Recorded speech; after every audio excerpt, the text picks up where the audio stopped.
Bonjour tout le monde. Welcome to a brand new episode of The Bond is Real. Aujourd'hui, écoutez, guys, saison 3, c'est que des gens. C'est des gens. Bon, avant, c'était des gens, j'avoue. Mais on a des gens de qualité, sur qualité. Donc, je me présente. Tout d'abord, je suis votre host, Stacy. Je suis avec mon frère, my right-hand man, de toujours, du début. Jalen, I'm here. I hope y'all doing good. And basically, si je peux rephrase what she was trying to say, is we upgrading here. We leveling up. Pour les personnes qui n'avaient pas compris, on va laisser l'invité se présenter and get into it. Yeah. Ben en fait, le upgrade, ça vient de vous, hein, parce que voilà, il faut commencer. La charité bien ordonnée commence par soi-même. Donc, il faut parler de vous-même au départ. Et moi, j'ai été chanceux pour être invité là-dedans. Et puis, donc, je me sens privilégié. Donc, moi, c'est Alexandre Kenol, entrepreneur, papa, humain avant tout. Et je suis bien content d'être avec vous. Donc, merci de l'invitation. C'est un grand plaisir. Et j'ai bien hâte de partager ce moment avec vous. J'adore. C'est fou comment les gens qui viennent ici, on s'est rencontrés tous de façon très naturelle. Absolument. Et vraiment comme instinctif. Puis à un moment où est-ce qu'on avait les deux, you're thinking good things towards a person. Like, yeah. You're wishing them well. Puis yeah. ça se voit, puis c'est comme... Absolument. Genre, c'est à notre événement, t'es aussi manager. Ouais. Actually, before we get into all that, how many hats do you have? Actually, how many jobs do you have? Plusieurs mandats. Ok. Plusieurs mandats. You don't call them jobs? Non, en bowling, j'ai un job, mais c'est un peu en lien avec mon entreprise. Donc, c'est pour ça que je le qualifie tout de mandat. Parce qu'à la fin de la journée, je suis quand même dans une position où, un peu comme tout le monde, à chaque fois, t'as des comptes à rendre. Les gens, ils disent toujours, je veux pas avoir de compte à rendre à personne. C'est pas vrai. Si t'as des clients, t'as des comptes à rendre. Je suis désolé. Right?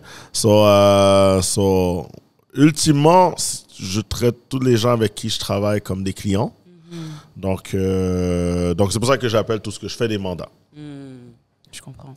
J'en ai plusieurs, mais on pourra je serai en sorte de les énumérer. Parce que depuis que tu parles, je sens vraiment que la liste est vraiment détaillée, longue, le CV garni. C'est parce que tu vois, la vie est courte. So, might as well, je vais faire des choses que j'aime. Yeah, okay. Et ça fait en sorte que ça se jumelle entre chaque. Mais j'arrive à m'en sortir, tant mieux. Et puis au moment où j'y arriverai plus, je vais éliminer certains autres, tout simplement. Et en rajouter peut-être. Non, c'est pas ça. I like that. Do you like everything that you do? Oui, bien sûr. Ça, c'est un adage de vie que j'ai. Parce que quand tu y penses bien, juste d'une perspective mathématique, les gens travaillent minimalement 40 heures semaine. Quand on parle minimalement, il faut que tu rentres dans l'optique de te préparer pour aller au travail, de faire le chemin, de travailler sur ce que tu as à faire. 40 heures semaine, c'est 33% de ta semaine, d'une certaine manière. Donc, à la fin de la journée, des fois, les gens ils oublient qu'en passant 33% de temps dans quelque chose qui est steady et qui va te permettre de vivre des autres trucs parce que ça te ramène de l'argent, tu n'as pas le choix d'aimer ce que tu fais. Parce que sinon, qu'est-ce qui se passe? La plupart des gens, grâce à Dieu, je dors un peu moins, mais la plupart des gens vont dormir 8 heures par soir. Donc, à ce moment-là, on a un autre 40 heures qui est parti. Et là, après, tu as un 40 heures que là, c'est compliqué. Là, tu as des activités, tu as du social et tout ça, tu n'as pas le temps de tout faire. Mais ce qui arrive, c'est que, justement, quand tu n'aimes pas ce que tu fais, ça va finir par jouer sur le reste. Ça va finir par jouer sur tes relations, sur la manière que tu es avec ta famille, sur la manière... Et en bowling, tu deviens prisonnier de ça. Parce qu'à la fin de la journée, tu peux légiférer sur le social, tu ne peux pas sur le travail, parce qu'à la fin de la journée, c'est le travail qui te ramène le tout. Donc, si tu prends ça, si tu fais cette mathématique-là ou cette équation-là, je pense que tu te donnes les meilleures chances de vie, les meilleures chances d'être heureux si tu fais quelque chose que tu aimes dans ta vie. Et c'est quand que tu as eu cette belle réalisation? Est-ce qu'il y a eu un événement, une situation absolument. Qui s'est passé? Absolument. Je travaillais à l'Impact de Montréal, pour ne pas le nommer. Et puis, quand je suis rentré à l'Impact de Montréal, qui jumelait mes deux passions, donc le monde des affaires et le monde sportif, quand je suis rentré là, 1er mars de 2015, je suis très fort avec les dates, ça dit en passant, j'étais sûr que j'étais là pour 25 ans de ma vie. Honnêtement, là, j'étais sûr, j'avais trouvé la job que comme je rentre au travail, puis comme, wow. J'ai toujours été assez fort dans le développement des affaires. Puis travailler dans le corporate, j'aime ça. Parce que quand je vendais des loges et des produits corpos, ce qui veut dire que quand je rentre dans une entreprise, je parle pas à la secrétaire. Il va chercher ton boss, je veux parler avec lui, tu vois, parce que c'est lui qui va dire oui ou non. Si je prends une loge pour Rouge, si je prends une loge pour CIBC, si je prends une loge pour Desjardins. So, tu développes non seulement tu fais ton travail, mais tu vends du divertissement et tu développes des liens avec des gens d'affaires que, à the end of the day, on ne sait jamais où est-ce que ça peut amener. So, j'étais bien content dans tout ça. Et puis après, de par ma personnalité, moi, je suis une personne qui veut toujours think outside the box, je veux toujours aller plus loin. Et puis, je pense que c'est venu un peu irriter des personnes qui étaient, comment dirais-je, habituées à faire les mêmes routines dans la boîte, d'une certaine manière. Et je voulais toujours amener ça plus loin. Et justement, ça m'a amené à faire des trucs qu'on ne pensait pas que j'étais capable. Par exemple, on a fait un événement qui s'appelait Haïti Chéri au stade, à l'Impact de Montréal, où on avait ramené un rara, on avait amené la fête du drapeau, on avait fait une vidéo avec Denis Coderre, il y avait Kevin Raphaël, il y avait Andy Maé-Pressoir, il y avait Anne Lovely qui était dedans, il y avait Toto, il y avait Bruni Surin. Jusqu'à maintenant, c'est la vidéo qui a été le plus vue de l'histoire de l'Impact de Montréal. Encore, till this day. Et puis, j'avais fait cet événement-là là-bas, on avait vendu des billets, on avait amassé des fonds pour la Maison d'Haïti.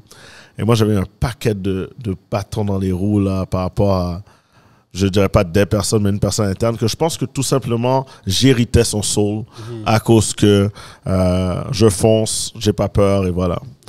Et ça me rendait irritable. Et à l'époque, ma copine à l'époque m'avait dit, Alex, ça te rend un peu irritable et je sais pas, j'aime pas ça, mais je me rendais pas compte, tu vois. Et c'est là que je me suis dit, c'est impossible qu'à cause de ce que je vis dans mon travail, ça joue sur les gens autour de moi. Et moi, j'ai toujours été une personne qui a toujours fait attention à ça. Ce qui veut dire que si j'ai quelque chose avec Cécile, c'est pas le cas, c'est ma gueule. Si j'ai quelque chose avec Cécile, je vais jamais faire en sorte de le rediriger sur Jalen. C'est-à-dire, ce que j'ai avec toi, c'est une chose. Même si je t'ai énervé, je vais prendre un step back, ensuite je vais te parler. Puis il faut que ce switch-là se fait dans ta parce que la personne qui arrive ici n'a pas à subir pour quelque chose qui s'est passé. Bref. Donc, c'est ce que je ressentais et c'est juste qu'une date, le 25 juillet 2016, je remettais ma démission et puis c'était la dernière fois que je voyais avoir un job. J'étais dans une optique que tout ce que j'allais avoir, je le traitais comme mandat, qui allait devenir quelque chose de complémentaire. Même si je faisais 35 heures, à la fin, avec Geek, j'en faisais encore plus, mais qui allait être complémentaire à ce que je faisais, au projet que je voulais mener avec mon entreprise Geek. C'est quoi Geek? Geek, c'est mon entreprise. C'est ma entreprise qui est de gestion d'événements. Donc, on fait des événements corporatifs, caritatifs et sportifs pour faire connaître les brands et véhiculer leurs missions, leurs messages dans des environnements qui vont être divertissants et festifs et sécuritaires, devrais-je dire. Et c'est ça. Quand j'ai vu que c'est ce que je voulais faire, j'aimais rassembler les gens. J'ai pris cette passion-là et j'en ai fait une business. J'entends. Comment tu as choisi les gens dans ton équipe? Écoute, j'ai déjà une autre entreprise avant, mais que j'ai une ligue de soccer. Ça a commencé avec ça. Donc, on a créé une ligue de soccer qui s'appelle une ligue de soccer intérieure, futsal, qui s'appelle la Ligue de futsal 5 étoiles, qu'on a monté jusqu'à 90 équipes, 20 personnes sur notre staff, tout ça. Et puis, j'ai beaucoup de choses que j'ai appris parce que c'était la première expérience entrepreneuriale. Et puis, j'ai appris beaucoup de choses dans l'optique de... des fois, les gens, quand ils vont se coller, il y en a qui vont se coller à toi, puis ils ont des bons fonds. Il y en a qui vont se coller à toi parce que t'es cool. Il y en a qui vont se coller à toi parce que ils voient que t'es gentil, t'es sans malice, sans rien. Il y en a qui vont l'utiliser, ce que tu fais, comme tremplin. Il y en a que ça va être affirmé, il y en a que ça va être sneaky, you know. Puis cette expérience-là m'a appris un peu à justement... J'ai toujours su quand même bien m'entourer, mais ce qui arrive, c'est que quand tu travailles dans une première entreprise aussi jeune, tu peux... tu montes vite, tu montes haut, tu descends bas. sais pas comment créer un petit peu cette ondulation qui fait du sens, qui est sereine. Puis dans cette expérience-là, j'ai pu justement découvrir aussi que j'aimais beaucoup faire des événements. C'est comme ça que j'ai commencé, parce qu'on s'est fait connaître à la Ligue, parce qu'on faisait beaucoup d'événements sociaux. Ce qui faisait en sorte que les gens avaient un sentiment d'appartenance à une ligue, ce qui est quand même très, très rare. Habituellement, tu as un sentiment d'appartenance à un sport, à une équipe, pas une ligue. Tu vois? Donc, on avait créé ce genre de communauté-là jusqu'à temps que, justement, je fais un événement pour le cancer du sein. J'ai voulu faire quelque chose à l'extérieur du soccer, cocktail et tout. Un événement que je voulais faire depuis longtemps parce que ma mère, c'est une survivante du cancer du sein. Et je savais que j'avais tout le human power en travaillant à la Ligue. J'avais photographe, vidéaste, des gens marketing, tout ça, qui étaient là en stage. On a formé une belle équipe. Et c'est là que j'ai lancé ça. Puis on voulait on avait eu Daniel Henkel comme présidente d'honneur. Et c'est elle qui m'a un peu dit une phrase qui est un peu... can I swear? Hein? Yeah. Of course. Elle a un peu fucké ma vie, you know? Écoute, c'est la maison. Toi, c'est la maison. Merci, c'est la maison.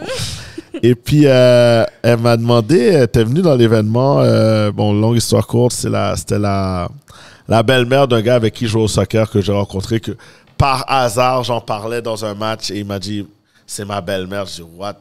Ça prouve qu'il y a un Dieu quelque part. Et puis, j'ai pu l'avoir comme président d'honneur en plein dans la période de l'œil du dragon. Là. Elle était toujours à la télé, puis j'ai pu l'avoir. J'étais très content. Et elle, dans la soirée, est venue nous dire « Ah, c'est vraiment bien ce que vous faites. C'est cool et tout. Mais pourquoi une ligue de soccer organise un événement pour le cancer du sein? » C'est là que je me suis rendu compte qu'on avait fucking par rapport. Tu vois ça? Et c'est là que j'ai commencé à créer Geek. Donc, l'idée, comment j'ai pu m'entourer, c'est que je voyais qu'il y avait des gens avec la ligue de futsal, dont mon associé aussi, que j'ai toujours aujourd'hui. Et je voyais que Geek, c'était différent, c'est une différente vibe.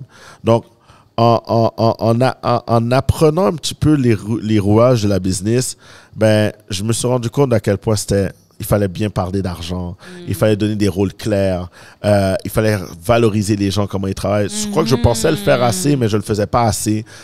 Puis donner des objectifs clairs. Ce qui a fait en sorte qu'à certains moments, tu avais des gens qui partaient du bateau et je ne comprenais pas pourquoi. Et quand j'ai pris vraiment le temps d'apprendre, de clarifier et ne plus apprendre sur le tas, ce qu'on fait toujours, hein, ben, c'est là que j'ai appris à vraiment bien m'entourer au niveau business, que c'est pas une question un ami peut travailler avec toi dans le business tant et aussi longtemps qu'il est complémentaire à toi.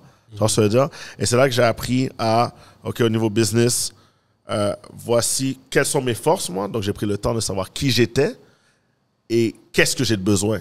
Et là, tu commences à pouvoir travailler avec des gens que si toutefois, ils viennent de manière factuelle remplir une faculté que tu n'as pas, par exemple la comptabilité, mais qu'elle est en mesure de bien corroborer la mission que tu as, ben c'est là que tu sais que c'est rien n'est garant, hein, mais tu sais que tu mets dans les meilleures dispositions pour pouvoir former une équipe intéressante. I like that. Nice. Maintenant qu'on sait un peu que le public sait un peu c'est quoi la compagnie Geek, c'est quoi le but premier pour cette compagnie? Ou si écoute, le but premier, c'est vraiment je pense que on vit tous sur du temps emprunté, tu vois. On a toutes nos doses de stress, nos trucs mentaux, tout ça, on a tout ça. Et on vit sur sur un compte à rebours qu'on ne connaît pas la date butoir, tu vois. Donc, avec tous ces stress-là qui se passent, moi, j'ai pas envie d'en faire partie. J'ai pas envie de faire partie d'être un agent de stress, j'ai envie d'être le contraire. Donc, qu'est-ce qu'on a fait avec Geek? C'est qu'on a voulu être une entreprise qui crée des moments, qui crée des souvenirs, qui crée des événements, qui va faire en sorte que les gens, momentanément, vont laisser leurs problèmes de côté et venir s'amuser. Et par le fait même, si on est en mesure de faire ça et que ça devienne ludique, donc à faire connaître des causes, à faire connaître des individus, à faire connaître des produits marketing, pourquoi pas? Donc, on a voulu faire l'événementiel un peu différemment, en prenant des modèles plus établis comme comparatifs, comme Evenco. Et c'est comme ça qu'on a monté l'entreprise. Donc, c'est vraiment créer des moments. Et on l'a vu, hein, avec la pandémie, on a vu comment ça nous a fait mal. Et on a compris à quel point le social ou la vie sociale est quelque chose de super important pour l'équilibre mental, tu vois. Donc, j'en ai fait une entreprise pour être un agent de bonheur, d'une certaine manière. C'est quoi ton pourquoi? Mon why? Yeah, what's your why? Mon why, c'est vraiment si par mes actions, je peux aider mon prochain, j'aurais fait ce que je dois faire sur cette terre. C'est assez simplement dit, mais j'aime pouvoir aider. Ça me fait plaisir. Bon, tu vois, on était en pré-entrevue et je te disais, oh, qu'est-ce que tu fais de ta vie, qu'est-ce que tu fais de ta vie. Et si j'ai un contact qui peut faire en sorte que ça aide, mais que je sens que tu es une bonne personne, je sens que tu as les valeurs à la bonne place et que tu vas faire tout en ton possible pour bien faire les choses, c'est sûr que je vais faire en sorte de t'aider. Ça, c'est sûr. Par contre, je suis complètement raciste et allergique aux paresseux. 100%. Et dans cette situation-là, la même manière que je peux être une personne qui peut être aidante, quand je tombe sur des gens comme ça, je n'y arrive pas.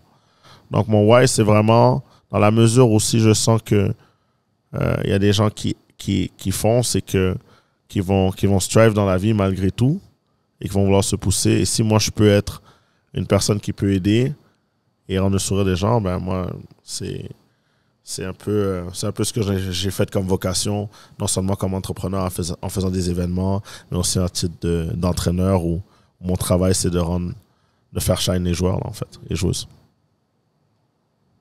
I like that. Non, je te jure, I love it. Et surtout pour quelqu'un qui a un background sportif, tous les deux, lui plus que moi, mais bon, moi aussi j'ai. Ah oui, toi aussi là. Non, c'est pas grave. C'est pas gênant. Ok.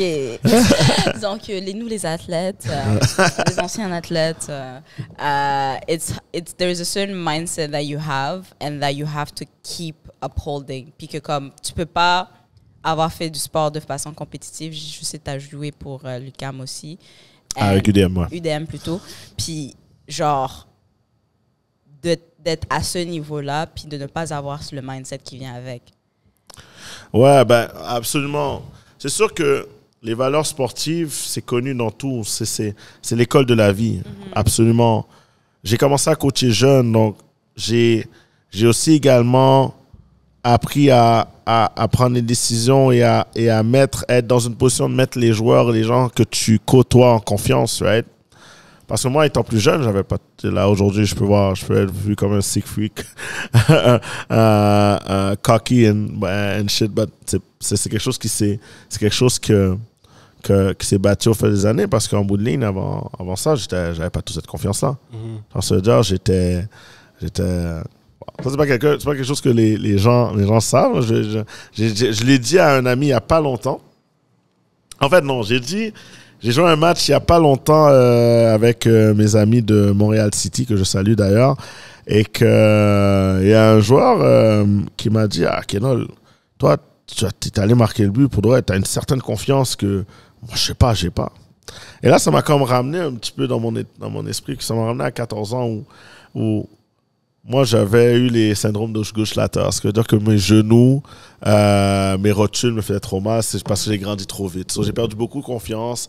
J'arrivais pas à jouer au foot comme je voulais. Et puis, quand j'ai commencé à reprendre, je me rappelle, j'avais tellement perdu confiance en moi que moi qui étais un athlète, qui était un joueur qui était plus rapide que les autres joueurs déjà à la base, qui était comment dirais-je, une faculté chez moi, j'étais un attaquant, donc je devais marquer des buts. Mais j'avais perdu cette confiance de marquer des buts. So, dans les matchs, je faisais en sorte de ne pas courir. On envoyait un ballon en avant, puis je sais que je pouvais brûler le défenseur.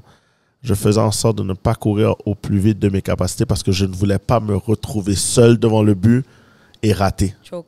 Tu vois un peu ce que je veux dire? Yeah, je comprends très bien ce que je voulais même pas me rendre là. Je me disais, you know what, pour pas que ça paraisse laid, je vais même pas faire la vitesse. Même, mon père me disait, mais comment ça, qu'est-ce qui t'arrive? Tu cours pas? Mais je le savais dans ma tête, je voulais pas me rendre là. Puis ça, c'est un petit exemple de, en point de vue de confiance et en point de vue comment le sport m'a aidé.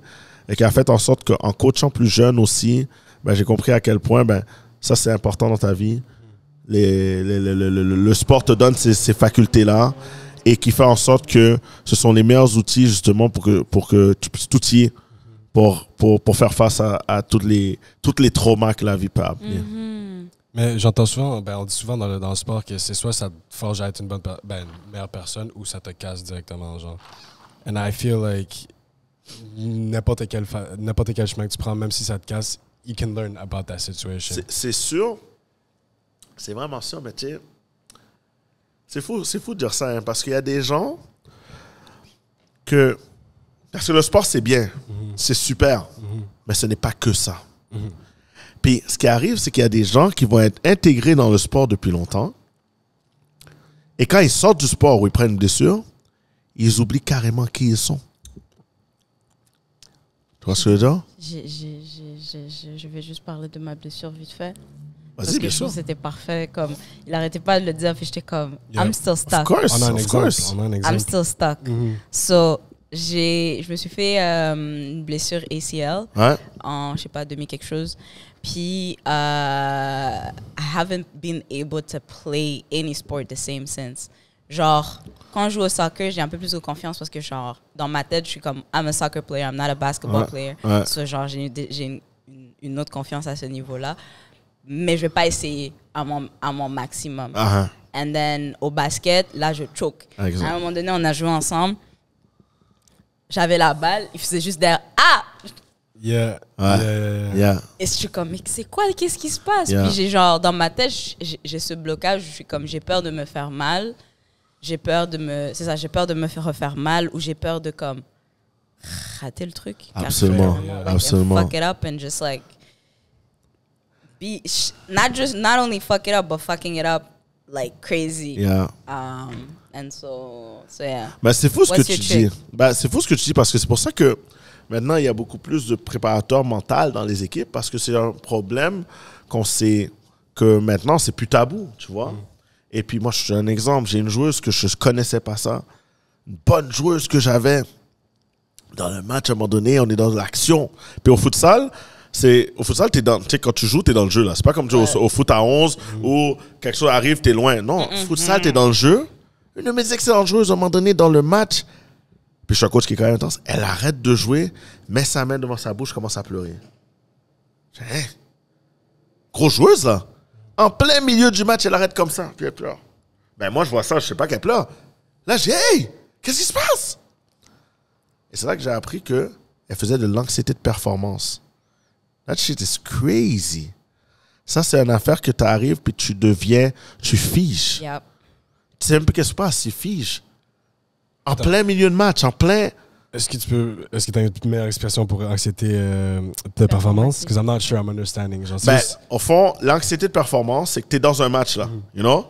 Comme, moi, t'es un joueur de hockey, tu es dans un match. OK, tu es dans un... Tu sais, je veux dire, t'es en désavantage numérique, là, tu vois? Tu es dans l'action. Tu vois ce que je veux dire?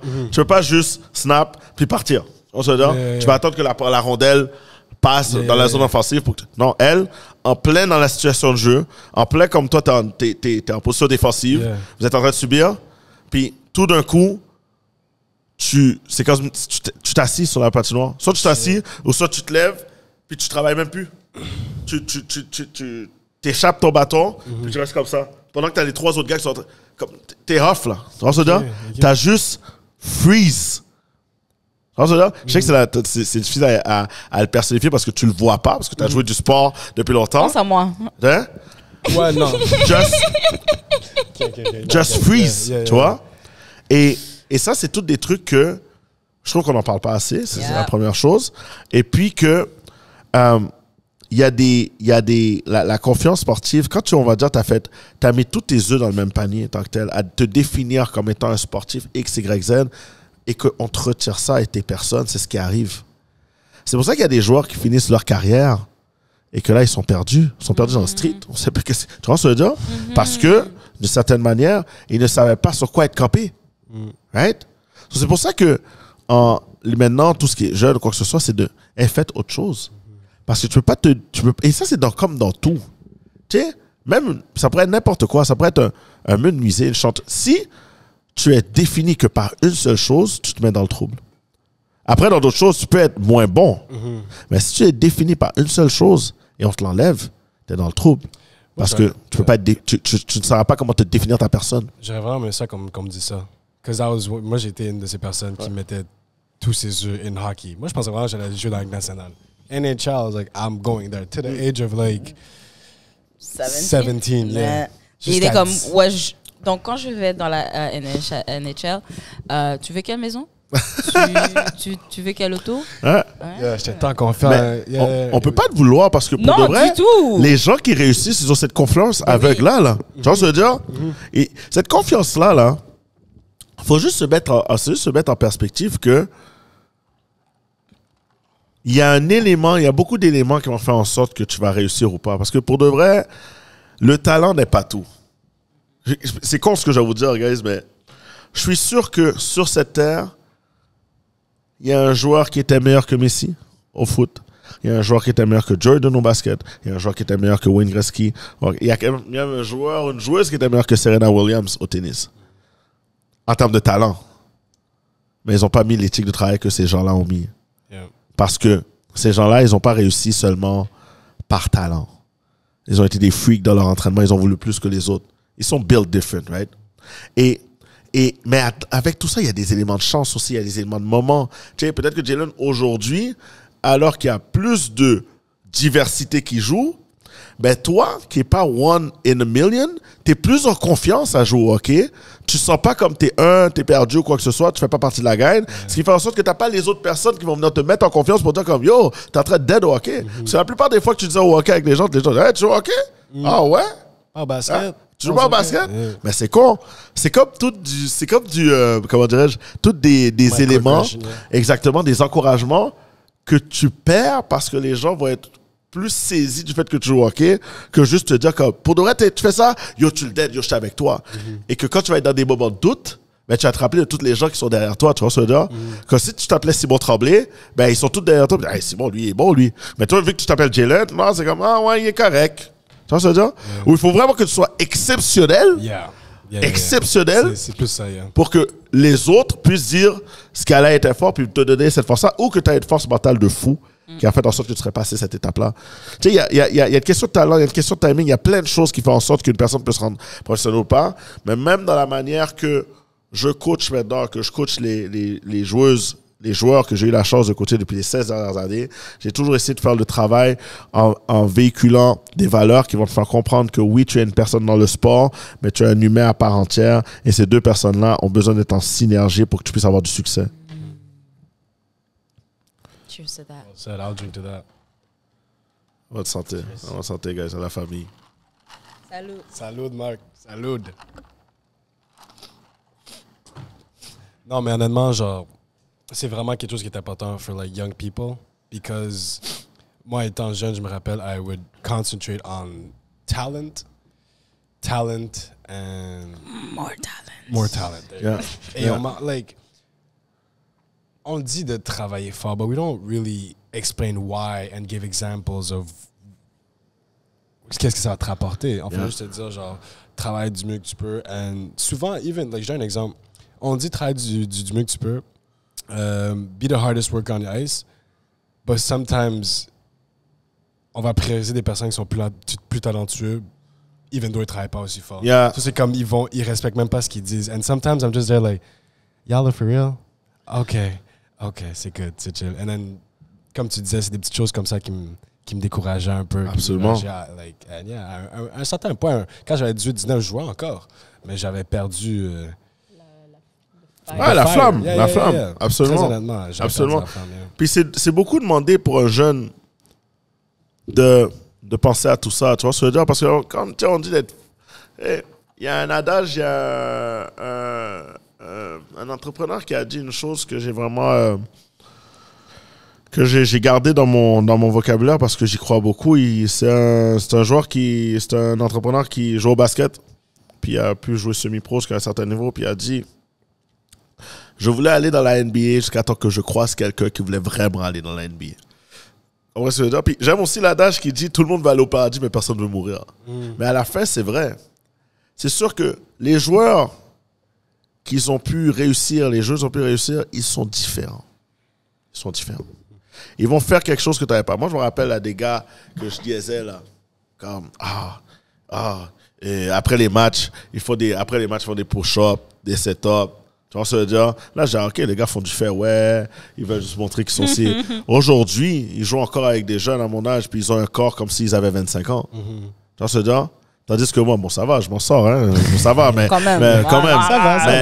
Mais ça vous donne juste un petit peu un truc. Quand tu vas faire des choses différemment que d'autres, ben voilà, c'est comme puis j'aime bien faire ce parallèle avec le fable de La Fontaine. Tu vois ce que je veux dire? Avec le lion et le lièvre et la tortue. Ben, cet adage ou ce fable montre des vraies situations de vie. Tu vois ce que je veux dire? Qui fait en sorte qu'à la fin de la journée, le lièvre est plus rapide, tu vois, mais le fait qu'il est plus rapide prend les choses pour acquises plus facilement. Tandis que la tortue, c'est un exemple de persévérance et de continuer à travailler et de ne pas demander à se reposer et de continuer et qui finalement va gagner. Mais là, en bowling, c'est ça qui arrive dans la vie. C'est que souvent, il va y avoir des gens que tu as croisés qui étaient plus talentueux que toi et toi, avec ton éthique de travail, ben, éventuellement, tu les as dépassés. C'est comme dans tout, tu vois un peu ce que je veux dire. Et ça, c'est quelque chose qui doit être valorisé, c'est quelque chose qu'on ne parle pas assez. Et pour faire le pont au niveau de la confiance, ben, la confiance, c'est un muscle aussi. La confiance, j'aime comparer la confiance à une bicyclette. Tu vois? La bicyclette, une vieille bécane, pas les bécanes là, où tu mets vitesse 7 là, puis t'es parti là, tu vois? La confiance, c'est comme une bicyclette. Tout le monde se retrouve dans des situations qui sont en manque de confiance. Tout le monde, tous les individus, tu es sur Terre, tu respires, tu as un moment où tu as des highs, tu as des moments où tu as des lows, right? Et la bicyclette, pour faire l'adage ou le comparatif avec la confiance, c'est que quand tu montes sur ta bicyclette, c'est dur au début. C'est dur, tu dois pédaler, jusqu'à temps que tu prends une vitesse de croisière. La vitesse de croisière, je la personnifie quand tu as beaucoup de confiance, d'accord? Et quand il arrive quelque chose, un stop ou quoi que ce soit, ou tu prends de l'aide ou quoi que ce soit, un stop de la vie, mais il y a deux manières de réagir. Tu vois ce que je veux dire? Si tu as plus confiance, ben, tu vas recommencer à pédaler. Tu vas pédaler encore plus vite dès le départ et tu vas reprendre ta vitesse de croisière. Mais si tu n'avais pas beaucoup confiance, puis tu es tombé de très loin, là, tu reviens à la base où c'est dur de recommencer à pédaler, puis de se relancer. Et ce qui arrive, pour ceux qui ont perdu complètement la confiance, mais ils n'ont même pas l'énergie de monter sur la bicyclette pour essayer de pédaler. Tu vois un peu ce que je veux dire? Donc, c'est quelque chose que quand tu es dans une optique d'une perte de confiance, pour me demander c'est quoi le trick que tu vas demander, c'est assez simple. C'est de revenir à la base et cultiver les petites victoires. Tu vois ce que je veux dire? C'est de ne pas prendre pour acquis les petites victoires. Ce qui veut dire que si je le fais dans une optique sportive, ben, toi, tant que tel, tu es dans le sport, tu es dans le hockey, tu as perdu sa confiance, ben, quand tu reviens sur ta patinoire, réussis ta prochaine passe. Tu as réussi ta prochaine passe, dans ta tête, ça se fait un check. OK, j'ai réussi ça. Repli défensif. Tu n'as pas touché personne. Tu n'as pas plaqué personne. Mais juste parce que tu as réagi rapidement, tu t'es repositionné, c'est une autre petite victoire. Si on fait l'aspect dans le côté personnel de la vie, ben, juste le fait de, tu fais quelque chose, tu es à la job, puis quelqu'un t'a dit, hey, tu as bien fait ça. Cultive cette victoire-là. Ne la prends pas pour acquis. Cultive-la. Tu vois? Tu t'es donné un objectif d'une journée. Tu t'es dit, hey, dans 1 heure, je veux finir ce texte-là pour pouvoir passer à autre chose. Tu l'as fini en 1 heure, cultive cette victoire-là. Puis quand ces petites victoires-là, tu les cultives, ça devient des moyennes victoires, des grandes victoires, des géantes victoires. Et c'est ça que les gens qui ont plus de confiance font. Ils reviennent à la base comme tout le monde, c'est juste qu'ils vont remonter les steps plus rapidement que quelqu'un qui n'a pas de confiance, que là, il va se remettre en question dans tout.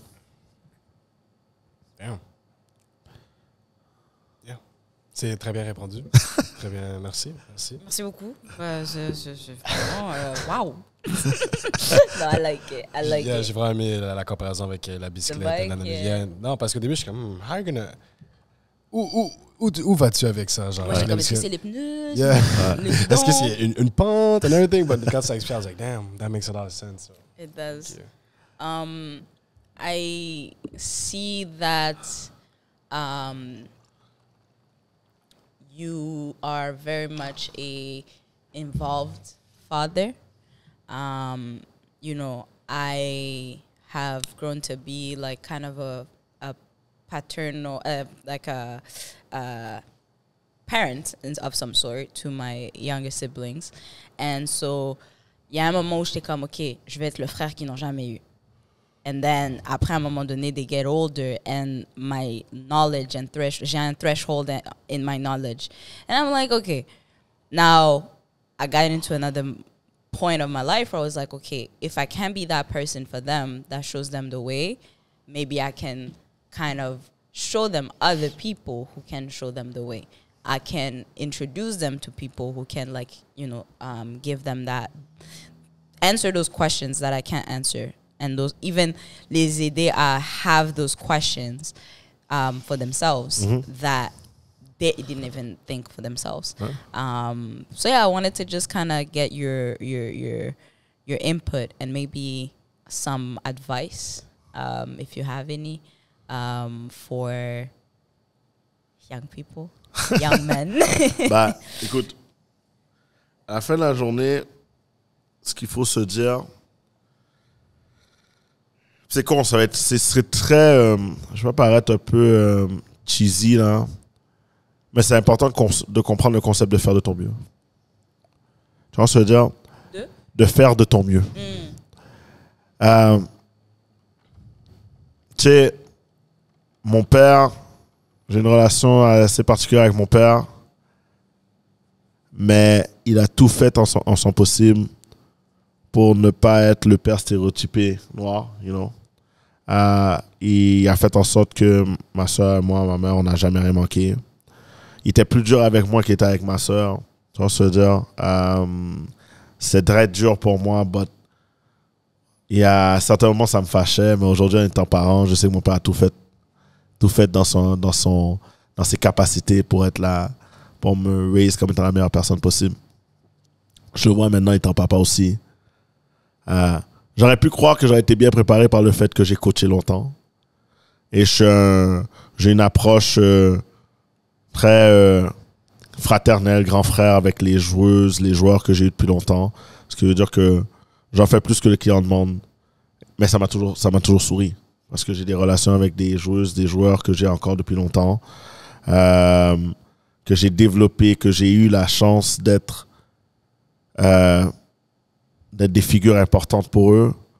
Et tu le sais parce que quand la manière qu'ils vont partager des choses avec toi, la manière qu'ils vont te faire confiance par rapport à des confidences, des secrets, c'est là que tu sais un petit peu à quel point les individus t'apprécient.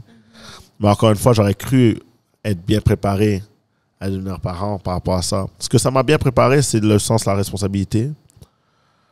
Mais ça ne s'apprend pas, ça se vit, tu vois.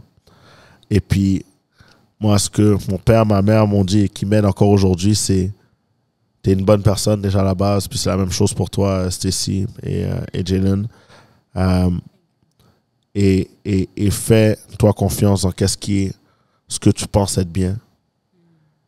Et si tu le fais avec le maximum de ton cœur, est-ce qu'il se peut que ce soit des erreurs? Oui, ça peut arriver. Mais si le fond était bon quand tu l'as fait, c'est le seul truc que tu peux réellement prendre, parce qu'après ça, tu vas prendre l'expérience et tu vas apprendre, tu vas t'écouter et tu vas savoir aussi que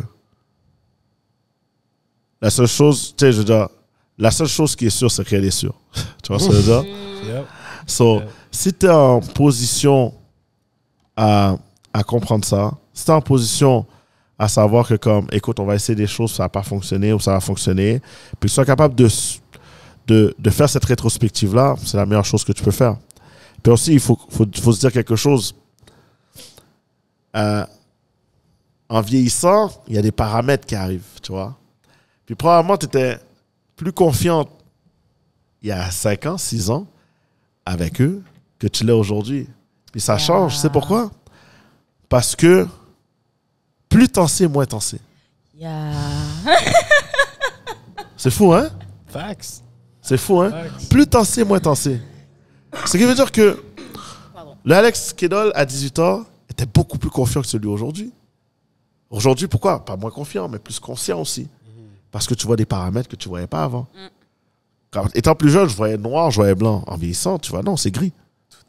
Tout est gris. Tu vois, tout est gris. Going back to shout out à Oussama. Yeah. On a eu cette conversation. Absolument. J'ai pas vu celui-là. J'irai le voir. Ok. Mais c'est un peu, cette optique-là que tu dois avoir les choses. Puis à la fin de la journée, tu peux pas donner quelque chose que tu n'as pas reçu. La seule chose, c'est que tu peux t'améliorer et être conscient de ça, consciente. Et c'est la seule chose que tu peux être jugé sur bien des choses, donc tel, mais si tu donnes ton maximum, ça, personne ne peut te l'enlever. True. C'est un très beau message, parce que even moi, genre, je pense que je te l'ai dit tantôt, mon âge, I'm kind of young, Yeah. mais c'est quand même une pensée que j'ai dans ma tête déjà. Like, I'm trying to like live my life to where I'm building myself to be a good father and to give a good life to mes prochains, I guess, mes enfants. And yeah, mais c'est comme, c'est un petit stress, on dirait que comme t'as toujours en tête. Even though, like, you know that you have to just be a good person, do your best, it's still a little stress, you know, that you have in your mind. And, excuse, je voulais juste poser Vas-y, termine. Est-ce qu'il y a comme des grosses choses que, en étant père, ont changé dans ta vie quotidienne ou genre influencé ton lifestyle? Absolument. C'est ma priorité. Dans ce cas, il est dépendant de moi. Et il n'y a pas de bordel d'être au monde. C'est vraiment ce qu'on dit. Hein? Tu sais, c'est un blessing que je l'ai comme enfant, tu vois. Parce que lui, il n'a rien demandé. Il est juste arrivé au monde, tu vois. Et puis, oui, ça m'a changé parce que j'ai une conscience de... Il y a toujours quelque chose après, tu vois. J'ai un travail sur une vie de créer un legacy pour que lui soit bien. J'ai un travail sur une vie de créer quelque chose pour que lui, quand il va être dans ma position, son enfant soit bien. Donc, ça fait quoi? C'est un amour véritable. Donc, tu apprends à être vulnérable. Tu apprends à être ouvert. Tu apprends à ne pas te cacher de tes émotions. Du moins, c'est ce que j'ai appris. Parce que je veux pas qu'il se cache de ses émotions, lui non plus. Je veux pas qu'il y ait quelque chose puis qu'il retient à l'intérieur de lui. Et puis bon, on sait aujourd'hui comment c'est, les réseaux sociaux, c'est méchant. Hein? Les jeunes à l'école, quand tu rentres à la garderie, c'est drôle parce que quand je vais à la garderie, je vois que tous les enfants sont pareils. Tous les enfants sont ensemble, tu vois. Puis après, par rapport à l'éducation, l'ego, tout ça, ben, tout le monde, les enfants grandissent. Quand ça arrive au primaire, des fois, c'est méchant. Puis il faut que tu aies un groupe d'appartenance assez rapidement. Mais si tu fais pas, si tu es marginal, ben, ça fait des enfants qui sont marginaux, qui n'ont pas la confiance de l'assumer, ben, ça devient compliqué après au secondaire. Et c'est rare que ça finisse avec des belles histoires. Tu vois? So, ça me force à avoir une certaine ouverture d'esprit, à faire en sorte qu'il y ait un environnement sécuritaire pour lui, qu'il y ait une certaine quiétude, que moi aussi je prenne soin de moi. Ça, c'est l'affaire qu'on oublie parce que je suis son père, mais je suis aussi une personne en soi. Tu vois ce que je veux dire? Il ne faut pas l'oublier. Parce que, encore une fois, si moi je ne suis pas bien, je ne pourrais pas être bien pour lui. Tu sais, on est toujours dans l'optique de ouais, on va se donner pour des enfants. Oui, mais tu dois être bien aussi. Si toi, tu n'es pas bien, la manière que tu vas être avec, tu n'es pas équilibré. Right? Donc, ce que ça m'apprend. Est-ce qu'il est en train de venir? Non. En parlant de ce que ça m'a appris, c'est d'être plus ouvert. Plus ouvert au niveau de l'état d'esprit. Plus responsable. Tant que tel, tu peux pas faire n'importe quoi. Je peux pas être dans un match, ça me tente pas, j'ai envie de tabasser quelqu'un ou quoi que ce soit. Être aigri pour rien, ramener des trucs à la maison. Non, il faut que je fasse tout en mon possible pour créer un environnement serein autour de moi et ce qui sera un environnement serein pour lui également.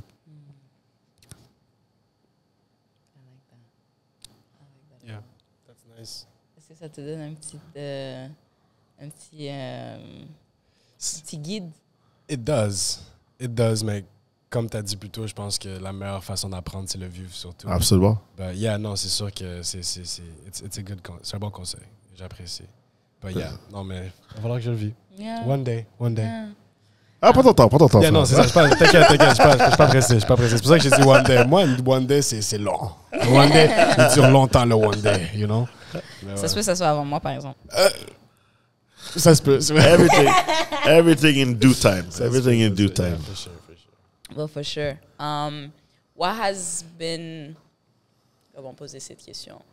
You know, because like, tu as parlé de ton père qui ne voulait pas être un stéréotype du père noir. How did that transcribe to you being a father? Like, est-ce que toi aussi, tu as voulu ne pas comme reproduire ce stéréotype-là? Absolument. Or like, yeah, how did that go? Absolument. Il faut savoir que moi, la garde, j'ai pas eu la garde de mon fils. Quand je me suis séparé de sa mère, il a fallu qu'on aille en cours pour que je puisse bénéficier d'être dans sa vie à 50% du temps comme je le voulais. Mais déjà là, quand je l'ai fait, j'ai gagné la garde partagée. Puis c'est drôle, hein, parce que comme je dis ça, aujourd'hui, on est bien, je suis mieux avec sa mère et tout, mais à la fin, je dois le dire, je dois le mentionner, gagner la garde partagée. Mais théoriquement, c'est pas quelque chose que j'aurais dû me battre pour. Tu vois ce que je veux dire? Mais encore une fois, aujourd'hui, ça va. Maman et papa were cool. Mais cette situation-là a remis les choses en perspective et aussi m'a fait réaliser que les pères d'aujourd'hui, une nouvelle génération de pères prend leurs responsabilités, mais il y en a plusieurs qui ne savent pas qu'ils ont des droits, qui peuvent prendre position. Parce que moi, depuis j'ai tellement eu de papas ou même des mamans qui vivaient ça et qui me demandaient comme, OK, c'est quoi ta perspective? Comment tu vois les choses de la garde partagée? Puis pour plusieurs papas, ils m'ont demandé, mais comment je fais? Parce que moi, ça va pas bien, j'ai peur de perdre l'enfant, quoi que ce soit. Ou, déjà, là-bas, je lui disais, sépare-toi pas. C'est la première étape. Mais après, il y avait toujours cette discussion-là de qu'est-ce que je fais et tout ça. Il y avait beaucoup de peur par rapport à ça. Ce qui fait en sorte que mon père, il a été un père responsable. Moi, mon père, il m'a fait en sorte que je vive ma jeunesse dans un sentiment de sécurité. Tu vois?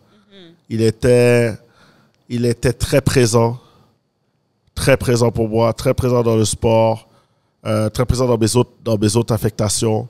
Il venait me chercher, tu vois ce que je veux dire? Toutes des affaires que...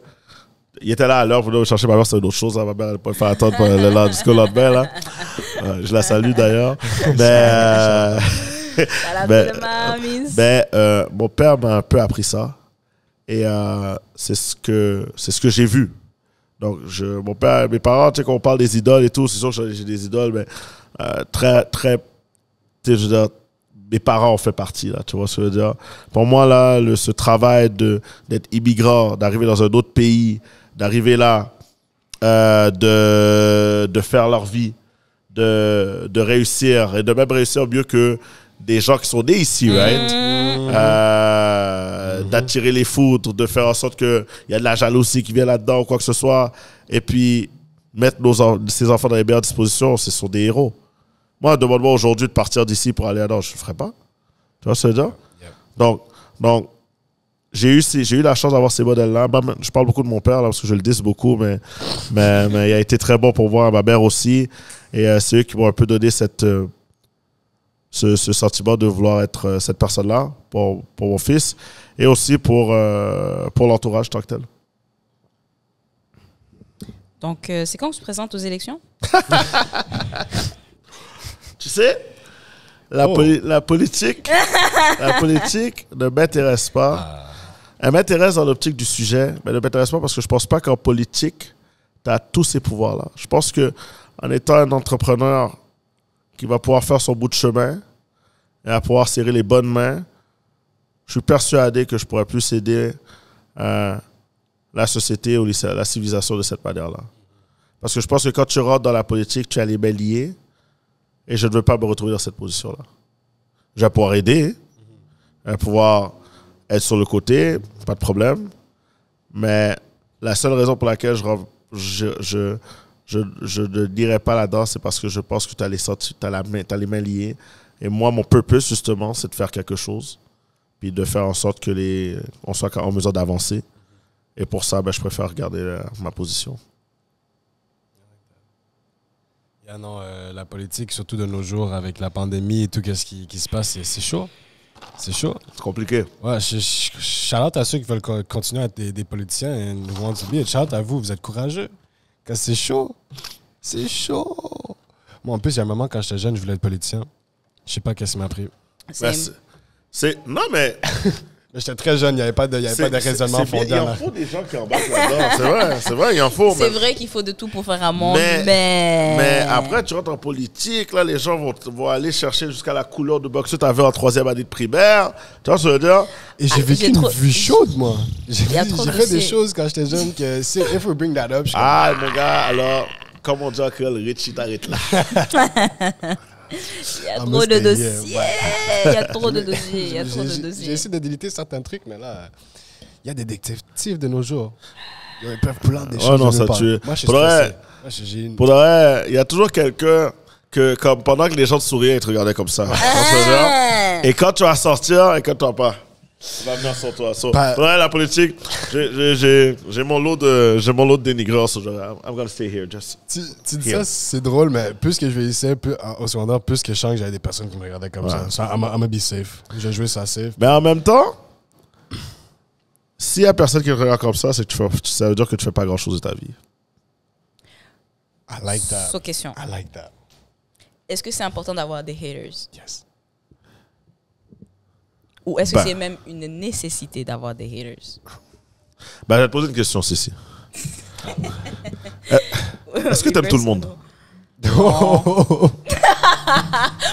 You didn't need to laugh that hard, OK?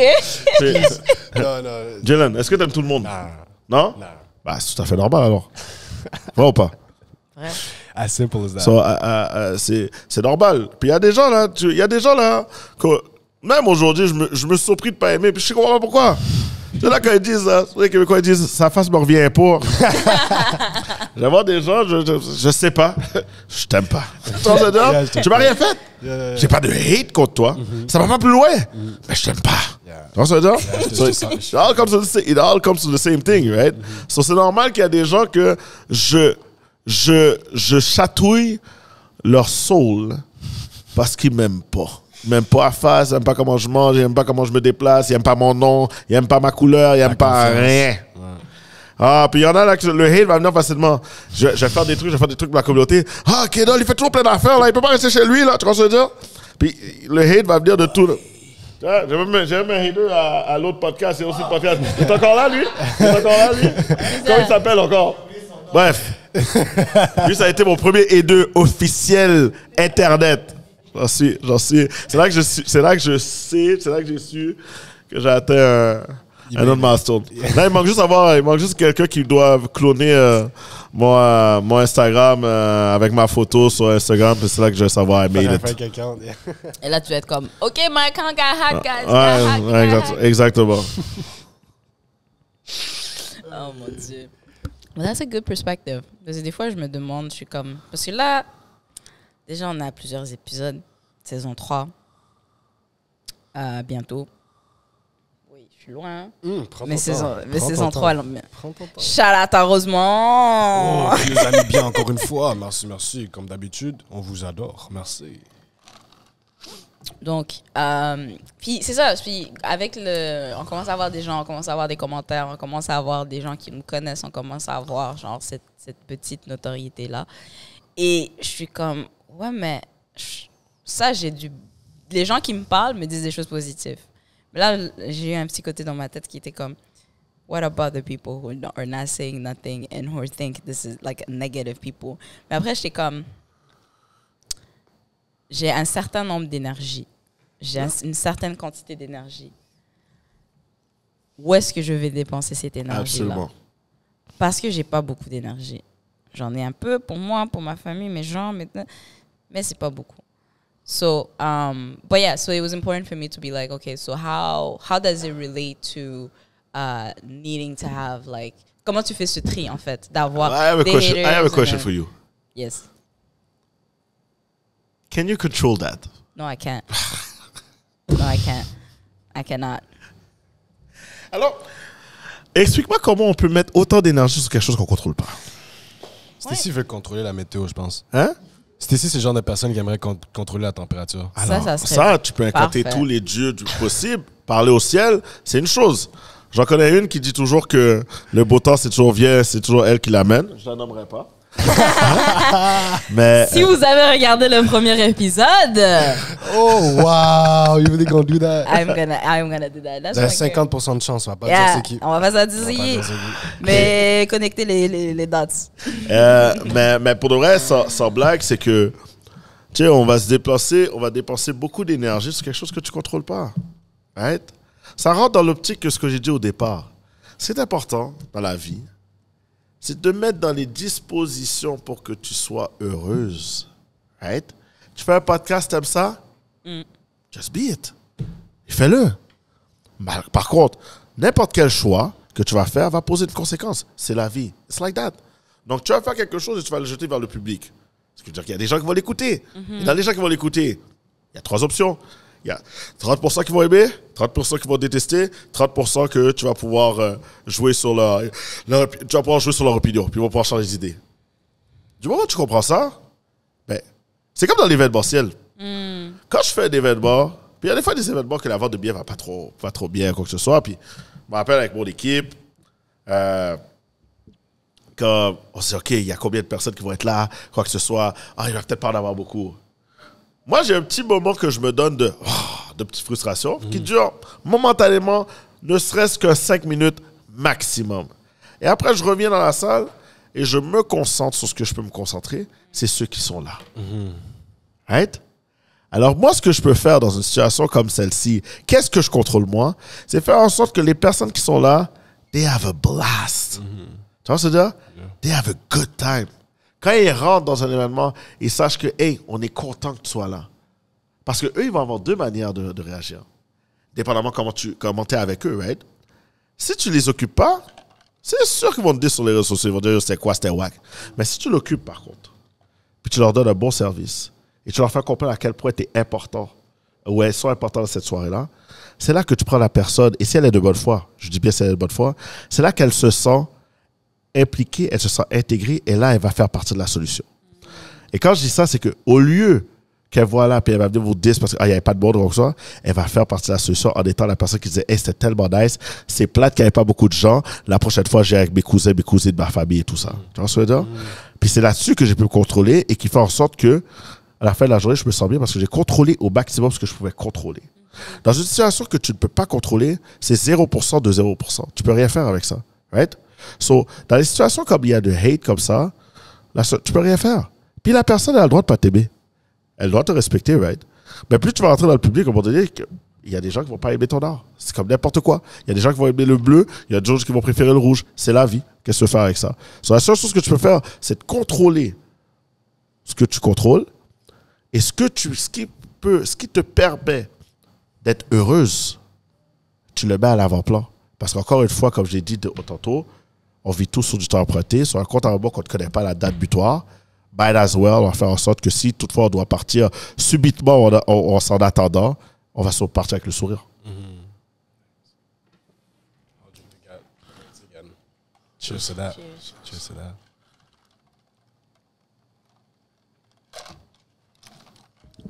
And I receive. Merci beaucoup. Des fois, c'est des questions qu'on se demande. Yeah. Non, c'est... I've been wondering how it goes. It's good questions. Et c'est surtout, genre, je sens que tu avais aussi ta propre réponse dans le fond de ta tête. Parce que c'est des choses que je me remémore. Yeah. When I'm in the moment, quand je suis dans une situation de crise, je suis comme, OK, qu'est-ce que tu peux contrôler? Yeah. Est-ce que ça, c'est dans ton contrôle, oui ou non? OK. Est-ce que ça, c'est nanana, oui ou non? And then, je fais mon checklist. Mais de l'entendre d'une autre personne that I look up to as well, it's like, it feels good. And it's like, kind of, ça vient confirmer ça, ce que je pensais, mais c'est une bonne confirmation dont j'avais besoin. Parce qu'on a toujours besoin de ces rappels. Absolument. De façon C'est comme, périodique. ça revient pas trop loin du concept de la bicyclette aussi.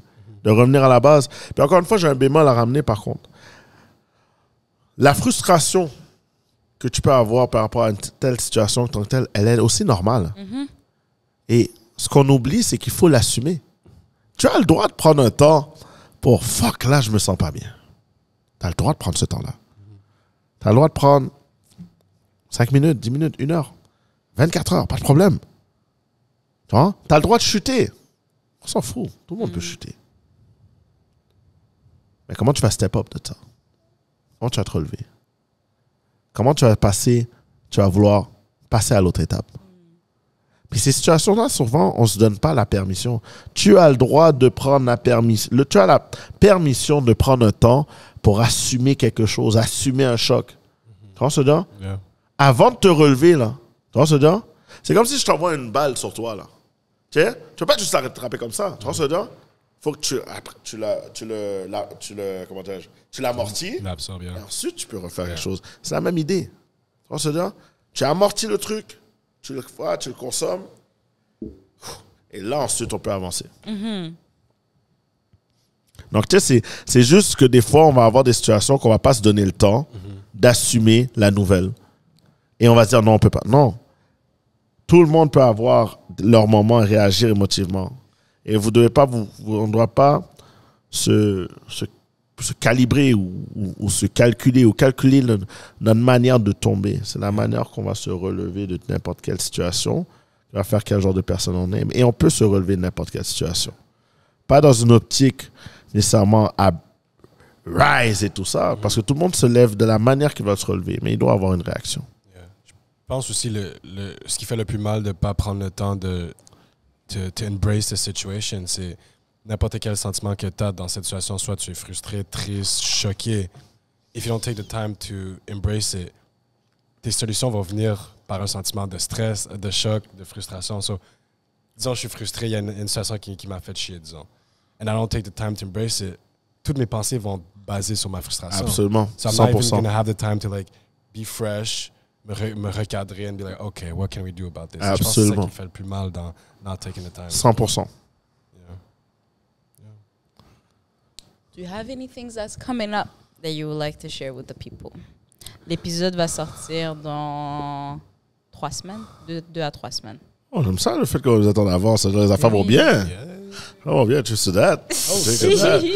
To success. Thank you. I like that. The success. Écoutez, on est toujours dans les événements. On a un événement le 28 octobre qui va s'appeler Remember the Times, qui est sort of un bal définissant qu'on refait pour Grand Moon, pour se remémorer. En fait, c'est pour l'Alzheimer. Donc, c'est se remémorer des moments pour ceux qui ne peuvent pas. Et c'est un événement que je fais pour en hommage à un père d'un de mes très bons amis. Donc, ça va être le 28 octobre à Laval. Il y a de mes cousins de production 3 heures du mat. Il y a Cétidon, JK et Dallas qui sont des artistes qui font de l'afrobeat que j'ai eu au Fister Festival, qu'ils ont survolé, des gars qui travaillent fort pour leur musique. Ils sont pas dans les problèmes, des Africains, des Afro-descendants qui mettent toute leur énergie dans leur musique. Moi, j'ai beaucoup de respect pour ça. Donc, on a un petit projet qu'on va annoncer bientôt. Et aussi le 1er janvier cette année, on voulait le faire l'an dernier. Donc, le 1er janvier, j'espère que vous allez être là, Student Thai, pour un événement que je fais avec mon partenaire Duo de Chef. Donc, on va bien manger, ça vous savez déjà. Ça, vous savez déjà. J'adore Duo Chef. Donc, le 1er janvier, on va accueillir 2023 comme il le faut. Nice. Et on sera tous ensemble pour le faire. I like that. Moi, je suis down. Like Moi, that. je suis là, Polandre. Tu nous regardes. On va aller faire du shopping ensemble. J'ai besoin de vêtements. That was pretty direct, you know. Yeah, it was Poland peut juste dire, T'as pas le OK. choix. Poland. Choisis une date, choisis une heure, mais t'as pas le choix. Polandre, C'est fini. c'est parce que c'est la Hesse. Ah, le garde-robe est chaud. Le garde-robe est chaud. La garde-robe, c'est une garde-robe Covid, OK? Donc, c'est des vêtements, on est à la maison, on chill, on est tout seul. Revamp. C'est un revamp. Voilà. T'as le droit. T'es rendu là. Ouais, ben T'as le oui, droit, ben oui. t'as le droit. Ah, On est là. je m'assume, je m'assume. Tout est là. C'est le 1er janvier, 28 octobre. Yeah. N'oubliez pas les dates. Yeah. Yeah. I love it. I love it. Thank you so much Merci. for coming. Merci, This guys. was a lovely conversation. Vous avez une synergie qui est tellement belle entre frères et sœurs. Honnêtement, là, c'est... pour moi, c'est une... j'étais bien content de partager. J'avais hâte. Honnêtement, j'avais hâte de venir partager ce moment-là avec vous. Je trouve que ce que vous faites, c'est un peu différent. Et c'est beaucoup sur la conversation. On sent la maison pour de vrai. Donc, force au projet. Force. Let's bond, guys. Force au projet, encore une fois. The bond is real. Thank you so much. I like that. Guys, this has been another episode of Le Bond is Real. Vraiment, this one, we bonded for real, for real. My heart is warm and fuzzy. I'm so grateful for this guest, so grateful for this conversation, grateful for you, my brother, for being here with me. And yeah, thank you very much for y'all for being here as well. I am your host, ici. I was the co-host, Jalen, and I'm grateful for the great lessons we have and the great vibe we just shared. And yeah, thank you for coming. Merci d'être venu. C'est une invitation. Catch y'all later. Another time. Peace out.